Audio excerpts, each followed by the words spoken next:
Imaginez que vous êtes un embaumeur royal dans l'Égypte ancienne et que vous venez de recevoir la mission la plus troublante de votre carrière. La femme du pharaon est devant vous sur la dalle de marbre, mais ce n'est pas une momification normale. On vous a ordonné de préserver son corps d'une manière qui défie toutes les traditions sacrées que vous avez jamais connues, et la raison vous fait froid dans le dos. Ce n'est pas de la fiction, c'était la réalité quotidienne dans l'Égypte ancienne, où les pratiques intimes étaient si extrêmes qu'elles traumatiseraient les esprits modernes. Vous pensez tout savoir sur la civilisation égyptienne, sur les trésors en or, les magnifiques pharaons, les pyramides mystérieuses?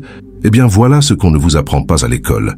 L'Égypte ancienne avait des pratiques sexuelles si extrêmes que les archéologues victoriens sont littéralement cachés les preuves. C'est un monde où les enfants de la royauté étaient soumis à d'horribles abus par leur propre famille et où les festivals religieux se transformaient en orgies de violence et de chaos sexuel qui duraient une semaine. Ce que je suis sur le point de vous montrer va vous faire remettre en question tout ce que vous pensiez savoir sur l'une des plus grandes civilisations de l'histoire, parce que la vérité car les pratiques intimes égyptiennes est si perturbante que des musées du monde entier ont essayé de dissimuler les preuves pendant plus d'un siècle. Entre 3100 et 30 avant JPC, le long des rives fertiles du Nil, les Égyptiens ont développé des pratiques qui choqueraient même les esprits modernes les plus libéraux. Il ne s'agissait pas seulement de plaisir personnel ou de cérémonies religieuses, c'était une question de contrôle cosmique, de pouvoir divin et d'utilisation systématique de la sexualité comme arme de domination politique. Les pharaons n'étaient pas que des rois, c'étaient des dieux, vivants, dont la performance intime était considérée comme capable de contrôler directement la fertilité du Nil, le succès des récoltes et la survie de la civilisation égyptienne elle-même. Cela a créé une pression énorme pour prouver leur puissance divine à travers des démonstrations de plus en plus extrêmes.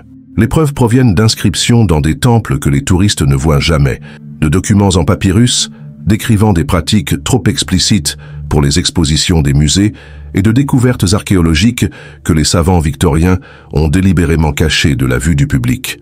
Lorsque les archéologues du 19e siècle ont découvert pour la première fois des images explicites dans les tombes et les temples égyptiens, ils ont été tellement scandalisés qu'ils ont détruit les preuves ou les ont enfermées dans des collections privées. La société égyptienne fonctionnait sous le principe que l'énergie sexuelle était une énergie cosmique.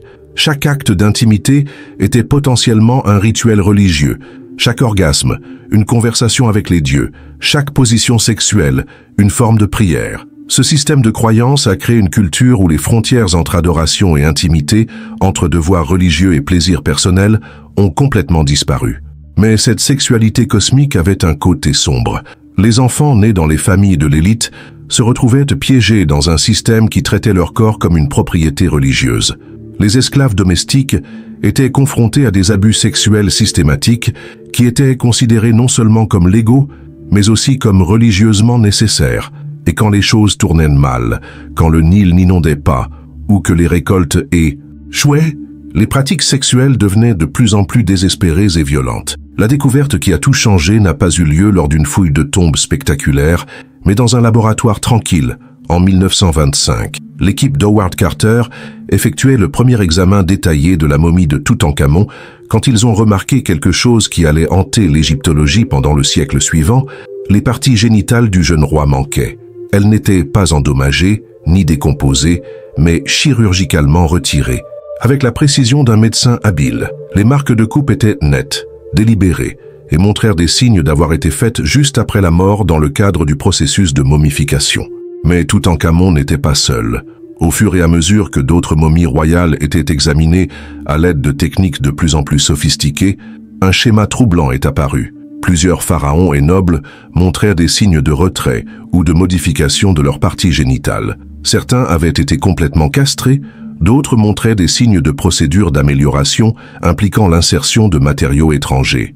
La découverte la plus choquante est venue de la tombe d'un prince non identifié de la 18e dynastie.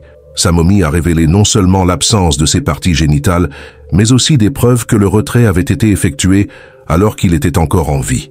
L'analyse médicale de la structure osseuse et des restes de tissu suggérait que ce n'était pas une punition ou un accident, mais une procédure religieuse délibérée. Les textes égyptiens anciens ont alors commencé à prendre un sens troublant. avec des références à rendre les morts plus parfaits pour l'au-delà, des descriptions de préparer le corps pour le service éternel des dieux, et des instructions pour modifier le défunt afin d'assurer un bon fonctionnement spirituel dans le monde suivant. Les implications étaient époustouflantes. Si les Égyptiens modifiaient régulièrement les parties génitales de le Kurzmor, qu'est-ce que cela disait sur leurs attitudes envers la sexualité et le corps humain? Ces modifications étaient-elles purement post-mortem ou reflétaient-elles également des pratiques menées sur les vivants? Mais le plus troublant de tout a peut-être été la manière systématique avec laquelle les archéologues victoriens ont caché ces preuves. Lorsque les premiers égyptologues ont trouvé des images sexuelles explicites ou des preuves de modification génitale, ils ne les ont pas seulement ignorées, ils les ont activement supprimées, en retirant les artefacts de la vue du public et en éditant les descriptions dans les rapports officiels. Pendant plus d'un siècle, l'étendue réelle des pratiques sexuelles égyptiennes a été cachée non pas par un ancien secret, mais par la honte moderne et le puritanisme victorien qui ne pouvaient pas accepter ce que les preuves montraient clairement. Mais les parties génitales manquantes n'étaient que le début de ce que les archéologues ont trouvé. Le système de contrôle sexuel égyptien fonctionnait à travers une hiérarchie complexe qui déterminait chaque aspect de la vie intime. Au sommet se trouvaient les pharaons, dont la performance sexuelle était jugée vitale pour la survie de l'Égypte. En dessous d'eux, les nobles et les prêtres subissaient une pression énorme pour prouver leur dignité, à travers des démonstrations sexuelles et une dévotion religieuse.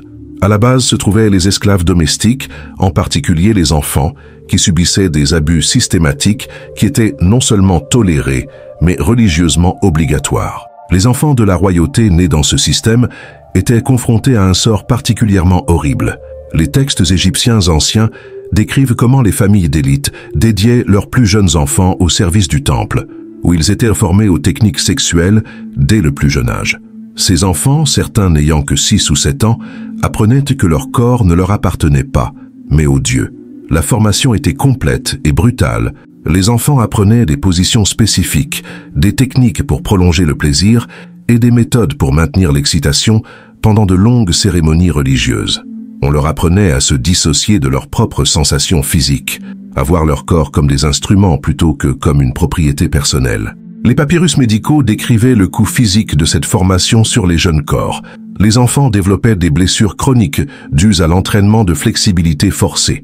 Leur croissance était souvent atrophiée par une mauvaise nutrition, conçue pour maintenir des proportions infantiles préférées par les clients adultes. Beaucoup mouraient de blessures internes ou d'infections liées à des activités intimes prématurées. Mais l'abus étendait bien au-delà de la formation au temple. Les familles égyptiennes riches utilisaient régulièrement leurs esclaves domestiques pour leur plaisir, les enfants étant particulièrement valorisés pour leur pureté et leur malléabilité supposée. Des documents juridiques montrent que des enfants esclaves pouvaient être achetés et vendus spécifiquement à des fins sexuelles, leur valeur étant déterminée par l'âge, l'apparence et la formation. L'impact psychologique était dévastateur. Les survivants qui atteignaient l'âge adulte présentaient des symptômes que les psychologues modernes reconnaîtraient comme un traumatisme grave. Ils avaient du mal à former des relations normales, devenaient souvent sexuellement compulsifs ou complètement repliés sur eux-mêmes, et mouraient souvent jeunes de ce que les textes anciens appelaient par euphémisme des cœurs brisés. Le plus troublant était peut-être la façon dont cet abus était justifié par la doctrine religieuse. Les prêtres enseignaient que le service sexuel aux dieux était la forme la plus élevée d'adoration, que les enfants choisis pour un tel service étaient bénis plutôt que victimes. Les familles étaient encouragées à se sentir honorées lorsque leurs enfants étaient sélectionnés pour les devoirs du temple, même si elles comprenaient la véritable nature de ce qui allait se passer. La dimension économique ajoutait une autre couche d'horreur.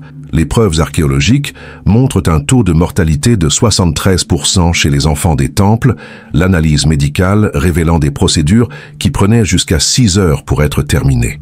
Les clients riches payaient des prix élevés pour avoir accès à des enfants esclaves, finançant une industrie systématique d'abus qui a duré des millénaires. Mais si vous pensez que c'est la pire chose à laquelle les enfants égyptiens ont été confrontés, vous n'êtes pas prêts pour ce qui va suivre. Cet abus systématique n'était rien comparé à ce qui se passait pendant la fête de l'ivresse, le festival religieux le plus notoire d'Égypte. Ce que je suis sur le point de vous révéler implique des pratiques si extrêmes que, lorsque les premiers archéologues ont découvert les preuves, ils ont littéralement brûlé les documents au lieu de les traduire pour le public. Ce que je vais décrire fera passer tout ce que vous venez d'entendre pour une histoire d'enfant. La prochaine pratique combine l'adoration religieuse avec la violence sexuelle à une échelle qui choquerait même le public moderne. Elle impliquait une civilisation entière qui sombrait dans des orgies de chaos qui duraient une semaine. Et les preuves archéologiques prouvent que c'est arrivé exactement comme les sources anciennes le décrivent. Avant de plonger dans la partie la plus perturbante, mettez un pouce levé si vous êtes prêt à affronter ce qui va arriver. Et n'oubliez pas de commenter ci-dessous pour me dire d'où vous écoutez.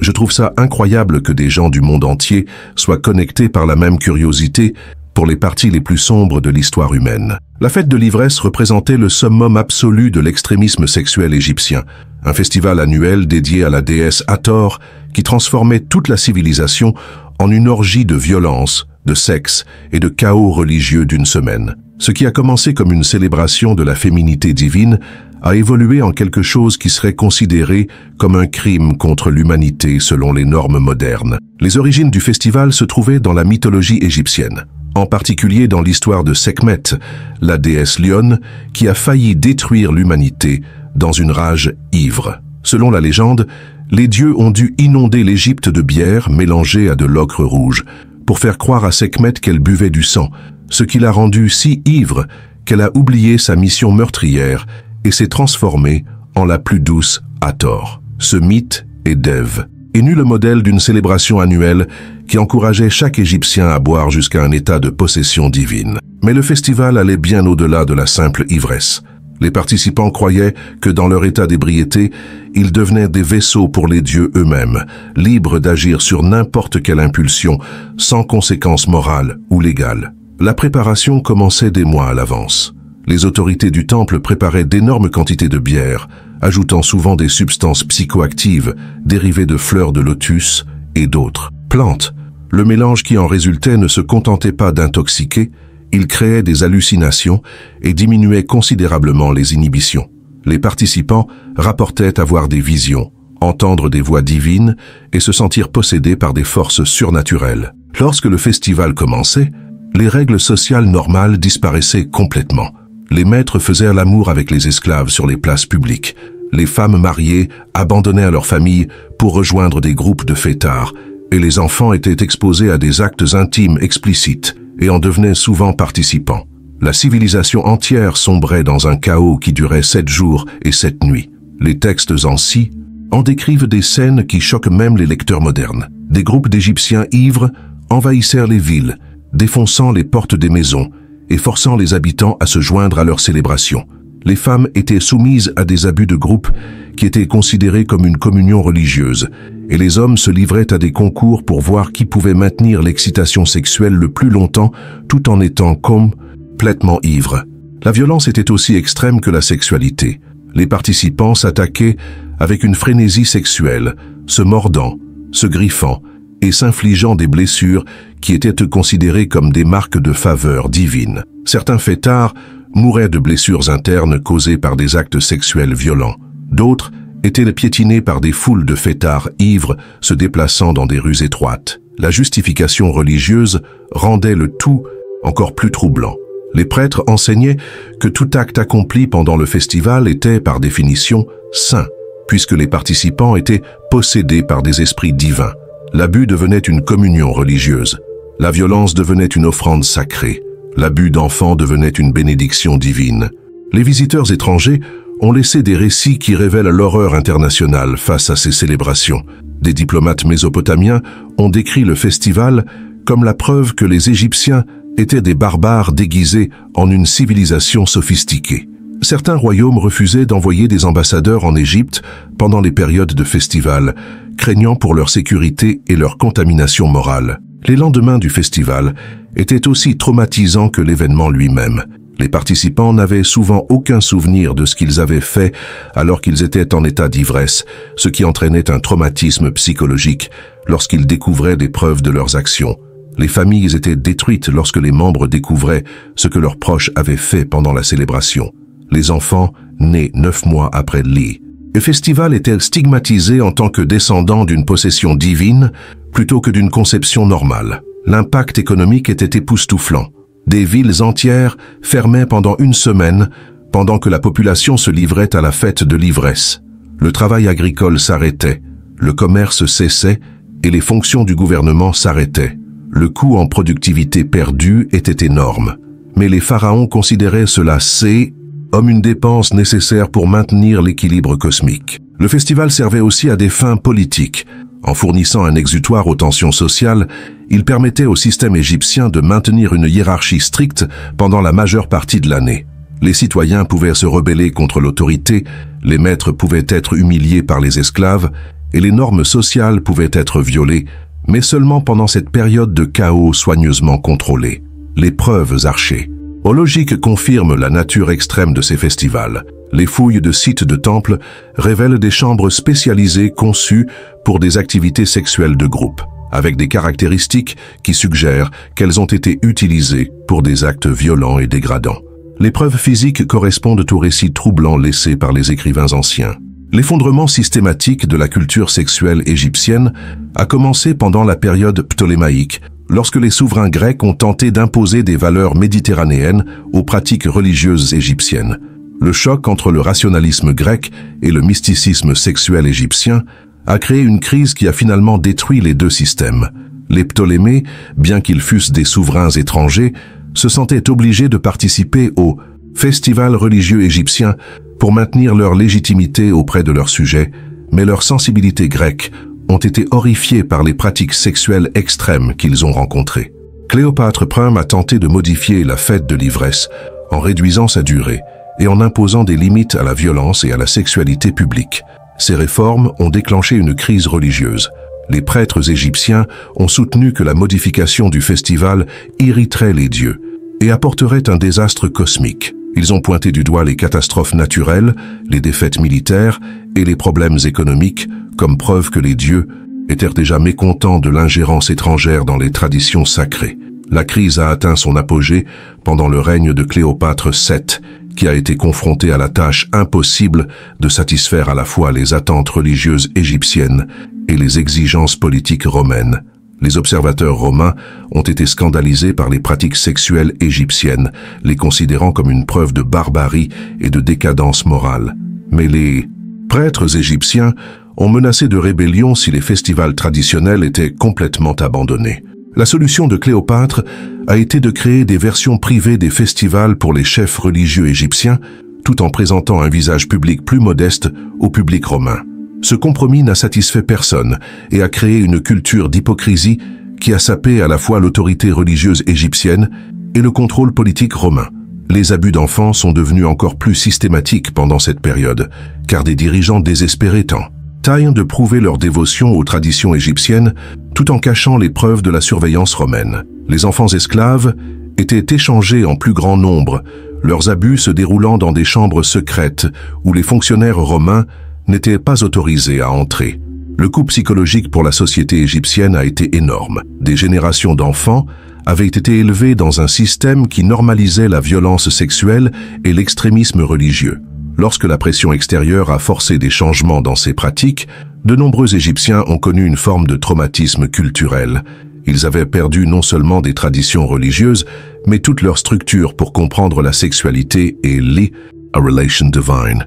L'effondrement final est survenu avec la conquête romaine en 30 avant Avis. J.C. Auguste César a été horrifié par ce que ses forces ont découvert dans les temples égyptiens et a immédiatement ordonné la suppression des pratiques religieuses sexuelles. Les soldats romains ont détruit les œuvres d'art explicites, brûlé les textes religieux et exécuté les prêtres qui refusaient d'abandonner les cérémonies traditionnelles. Mais les Romains n'ont pas seulement supprimé les pratiques sexuelles égyptiennes, ils ont systématiquement effacé les preuves de leur existence. Les temples ont été dépouillés de leurs décorations explicites, les papyrus qui décrivaient les rituels sexuels ont été brûlés, et même les caractéristiques architecturales conçues pour la sexualité religieuse ont été détruites ou cachées. Les enfants qui avaient été piégés dans ce système ont connu un sort particulièrement tragique. Beaucoup avaient été si complètement conditionnés pour le service sexuel qu'ils ne pouvaient pas s'adapter à une vie normale. Les registres romains décrivent d'anciens enfants du temple qui sont morts par suicide. plutôt que d'affronter un monde où leur seule valeur perçue avait été supprimée. Les survivants ont porté un traumatisme qui a affecté la société égyptienne pendant des générations. Les abus sexuels systématiques avaient créé des modèles de comportement et de croyances qui ne pouvaient pas être facilement effacés par la conquête politique.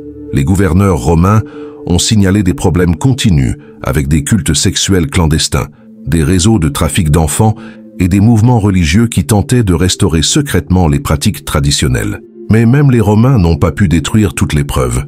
Ce qu'ils ont laissé derrière eux allait choquer les archéologues victoriens au point de créer la plus grande dissimulation de l'histoire de l'archéologie. La dissimulation systématique des pratiques sexuelles égyptiennes a commencé non pas par d'anciennes conspirations, mais par des sensibilités morales victoriennes qui ne pouvaient pas gérer la vérité archéologique. Lorsque les experts, l'orateur du XIXe siècle, ont découvert pour la première fois des images sexuelles explicites dans les tombes et les temples égyptiens, ils ont été confrontés à une crise culturelle qui a façonné l'égyptologie pendant les 150 années suivantes. Le modèle a été établi très tôt. Lorsque Giovanni Belzoni a découvert des peintures murales explicitement sexuelles dans la tombe de Si en 1817, il a immédiatement ordonné qu'elles soient recouvertes de plâtre au lieu d'être documentées. Son rapport publié décrivait la tombe comme contenant de belles scènes religieuses, tout en omettant complètement le contenu sexuel graphique qui remplissait plusieurs chambres. C'est devenu une pratique courante tout au long de l'ère victorienne. Auguste Mariette, le fondateur du service des antiquités égyptiennes, gardait des collections privées d'artefacts explicites qui n'étaient jamais exposés au public.